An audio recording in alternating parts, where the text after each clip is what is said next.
E vamos falar sobre o movimento da qualidade, algo que foi muito relevante no contexto da gestão, no contexto das organizações, algo que trouxe transformações muito grandes e muito significativas. Vou começar falando disso contando uma piadinha que eu ouvi lá em 1985, por aí. Quem me contou essa piada foi um americano. Então ele dizia que tinha 3 condenados à morte, um japonês, um inglês e um americano. E aí o juiz, muito complacente, disse o seguinte: aquele que apresentar o melhor ou último pedido está salvo. Então o primeiro foi o inglês. O inglês chegou e disse: eu quero cantar pela última vez o nosso hino, Deus salve a rainha. Ah, bom, fica de lado aí. Aí veio o japonês, e o japonês ganhou do inglês logo de cara, porque ele disse o seguinte: eu quero apresentar um último curso sobre qualidade, a importância da qualidade. E aí veio o americano. Então o japonês ganhou do inglês, mandaram fuzilar o inglês. Aí veio o americano. E o americano disse: eu quero ser fuzilado primeiro, porque eu não aguento mais um curso sobre qualidade. Isso em 1985. Então, porque naquela época só se falava em qualidade, qualidade, qualidade, qualidade, qualidade, em empresas japonesas, Japão, empresas japonesas, o tempo todo mundo falando disso. Então ali estava começando uma grande revolução nas organizações, que foi o movimento da qualidade, né? O movimento da qualidade. Esse movimento da qualidade, ele ocorreu aqui no mundo ocidental, nas empresas americanas, inicialmente, depois empresas do mundo ocidental de um modo geral, a partir da constatação de que o Japão estava tendo desempenhos excelentes e que aí as empresas japonesas tinham muito a ensinar aqui para o Ocidente, né? Em termos de produtividade, em termos de qualidade, em termos de agilidade, né? Houve uma tremenda divulgação dessas questões da produtividade das empresas japonesas. E por que as empresas japonesas estavam tendo resultados tão sensacionais? Bom, em primeiro lugar, elas foram auxiliadas por consultores americanos, que foram as empresas japonesas no pós-guerra para fazer palestras, para dar cursos, fazer orientação de consultoria, e aí eles divulgaram boas práticas de gestão, e se diz que os japoneses fizeram aquelas práticas com alta disciplina e realmente implantaram aquelas orientações e acabaram tendo um desempenho extraordinário.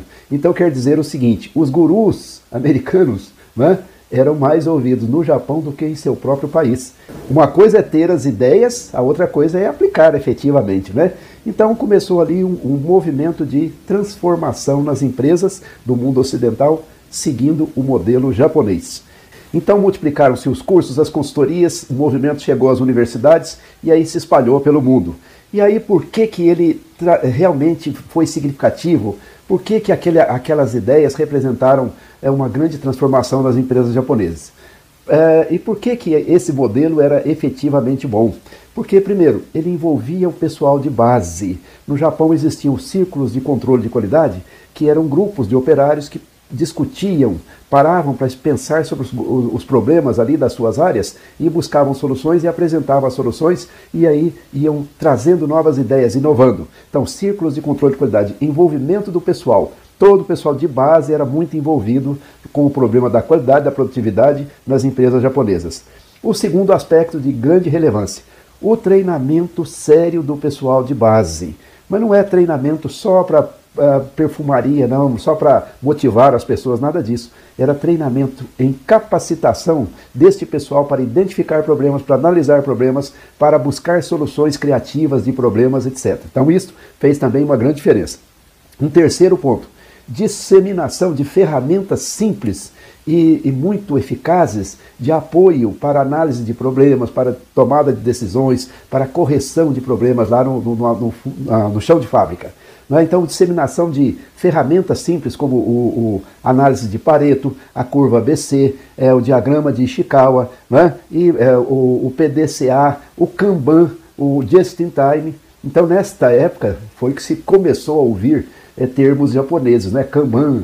E aí, premiação das pessoas por meio de eventos, por meio de encontros, ou seja, grande valorização das pessoas no ambiente de trabalho. Então, como eu já disse, gurus que se formaram nos Estados Unidos, e foram para o Japão, deram grandes contribuições e depois voltaram para os Estados Unidos e para os outros países ocidentais para disseminar as ideias fundamentais. Então, 2 deles são os principais.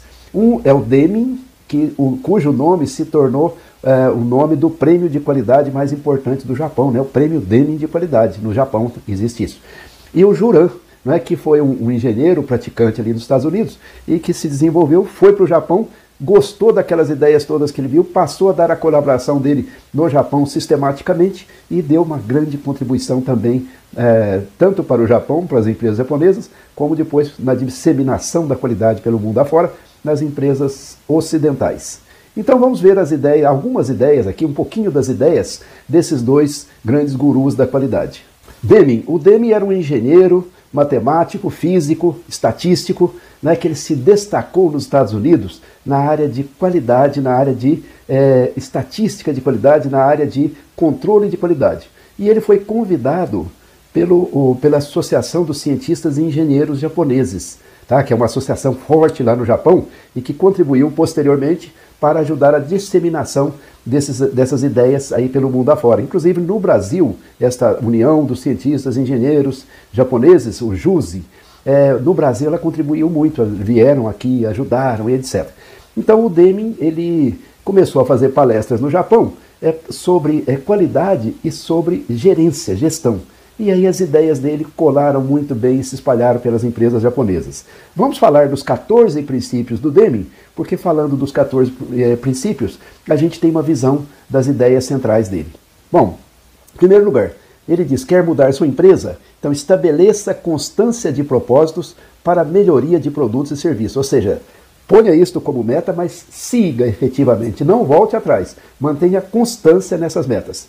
2. Adote a nova filosofia. O que é a nova filosofia? A percepção de que a organização tem de estar a serviço do mercado, de que a organização não é um fim em si mesma, de que o cliente tem que estar no topo da pirâmide, né, das empresas, digamos assim, é a ele que nós devemos servir, de que a organização tem de melhorar constantemente sua produtividade, sua agilidade, sua eficiência e tem de repassar todos os ganhos de produtividade para o cliente. O cliente é a razão de ser da empresa. Precisa adotar uma nova filosofia de que a produtividade depende do pessoal, o pessoal precisa, enfim, envolver-se e que o mundo está cada vez mais competitivo, que as organizações têm de ser competitivas. Então, adotar a nova filosofia. 3.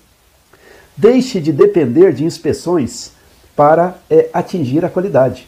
Se a qualidade fica dependendo de inspeções externas, né, então, de certa forma, a responsabilidade de quem está fazendo fica diluída.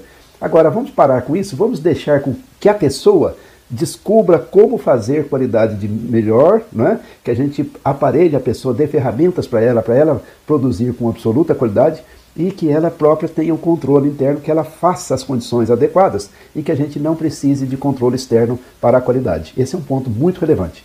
4º ponto. Pare de aprovar orçamentos, compras, apenas com base em preço, né? Vamos partir para a qualidade. É aquela história, né? O barato sai caro, como se diz na gíria no Brasil, né? Então, pare de aprovar orçamentos com base só em preço. 5. Melhore constantemente o sistema de produção e prestação de serviço. Melhoria contínua, né? Aprimoramento contínuo. 6. Institua treinamento no local de trabalho. Muito treinamento é a base disso aí. 7. Adote e institua a liderança. Em vez de ficar simplesmente dando ordem, não, buscar a colaboração espontânea das pessoas. Liderança, né? Colaboração espontânea. 8. Elimine o medo das organizações. As pessoas tiverem medo do chefe, medo da diretoria, enfim, de quem está acima, as coisas não rolam direito na organização. Então elimine o medo nas organizações. 9.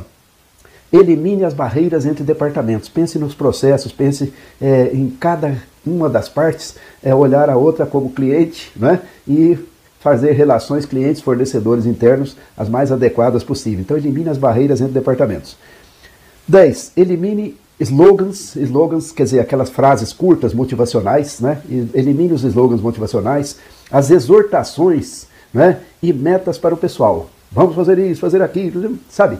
Deixar isso aí de lado, isso aí não é uma boa prática. Elimine a história de cotas, né, na linha de produção e também as metas numéricas para a gerência. Deixa que as pessoas busquem os padrões de qualidade, os padrões de produtividade, mas sem ficar cobrando o tempo todo, que isso tira a dignidade das pessoas no trabalho. 12. Remova as barreiras que impedem que as pessoas e a gerência tenham orgulho do trabalho. E eu tenho de ter honra de fazer aquilo pelo trabalho em si, né? Pela contribuição que eu possa dar. Então, remova as barreiras que impedem o pessoal de sentir orgulho no trabalho. 13. institua um forte programa de educação e autodesenvolvimento para todos. Se as pessoas se desenvolverem, eu não preciso ficar fazendo controle externo da sua atividade. E 14, engaje todos da empresa no processo de realizar a transformação da empresa. Todo mundo engajado, todo mundo é envolvido na transformação da empresa, porque afinal vai interessar para todos, né?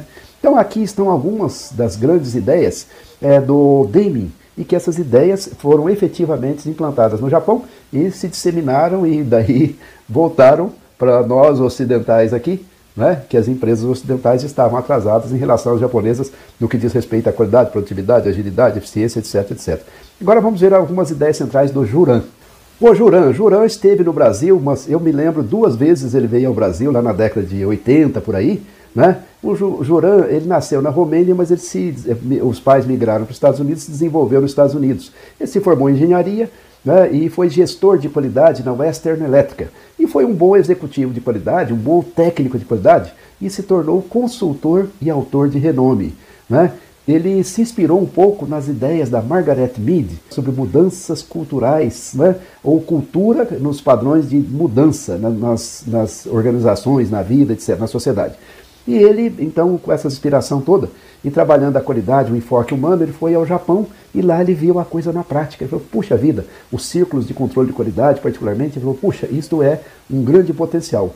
E ele, então, ali no Japão ficou e contribuiu muito com o crescimento da ideia de qualidade no Japão e depois para o resto do mundo. Ele estabeleceu uma trilogia. Essa trilogia é planejamento. Né? Primeiro eu planejo as coisas adequadamente para que o serviço seja produtivo, para que a eficiência impere, para que tudo funcione bem.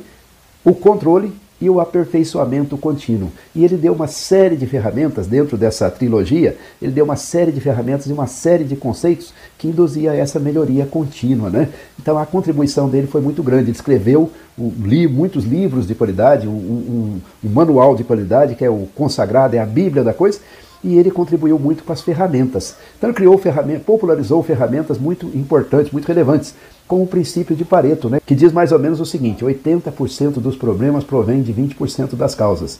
O Pareto tinha observado o princípio da minoria, né, na Itália, que uma pequena parcela da população tinha a maioria da renda. E ele começou a perceber essa relação em vários tipos de coisas. E o Juran pegou isso e transformou na prática para o mundo empresarial. Então, 80% dos problemas provém de apenas 20% das causas. Então, se a gente fechar essas poucas causas, a gente resolve muita coisa. Então, o Juran, ele convenceu bastante, ele foi muito relevante, porque ele foi muito prático e as coisas dele são muito aplicáveis também, assim como as do Deming. Então, esses dois foram 2 grandes gurus da qualidade. O movimento da qualidade se disseminou no Brasil também, né? Teve muita importância no Brasil, criaram-se associações de qualidade, as associações fizeram uma divulgação extraordinária, muitas consultorias boas de qualidade, a qualidade chegou no mundo universitário, no mundo acadêmico, prosperou por aí, as empresas se organizaram para produzir qualidade que fosse boa para todas, né? Todas compartilharam conhecimento de qualidade e o movimento da qualidade teve uma grande relevância no mundo das organizações. Transformou a cara das organizações, a verdade é essa. Muito bem, então vamos para o nosso próximo vídeo.